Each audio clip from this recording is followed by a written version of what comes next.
Le 21 mai 1871, c'est le début de la semaine sanglante, les troupes versaillaises entrent dans Paris.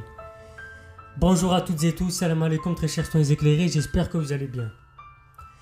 Les Parisiens, déçus par l'armistice du 28 janvier 1871, qui met selon eux prématurément un terme à la guerre contre la Prusse, s'estimant trahis par les politiciens français, ne reconnaissent plus l'autorité du pouvoir légal, du gouvernement légal. C'est la création de la Commune libre de Paris.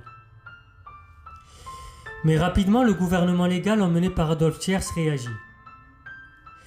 Depuis Versailles, il organise, soutenu par la province, la reconquête de la capitale. 30 000 morts, pour la plupart au cours d'exécutions sommaires, des déportations en Nouvelle-Calédonie et en Guyane. Tel fut le prix à payer pour le patriotisme, certes, mais aussi pour avoir cru pouvoir ressusciter la commune révolutionnaire de 1792. Et aussi renouer avec l'idéal des débuts de la révolution de 48. Sauf que désormais l'histoire ne se fait plus à Paris, que la population des artisans, des boutiquiers et des ouvriers de Paris ne fait pas le peuple de France, et que l'heure n'est plus au socialisme.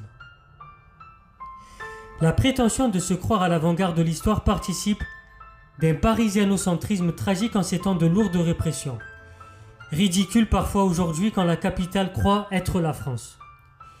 Qui est le peuple? Où situer le centre? Deux questions dont les réponses sont également problématiques. C'était Soso Lintello, abonnez-vous, partagez, très chers citoyens éclairés.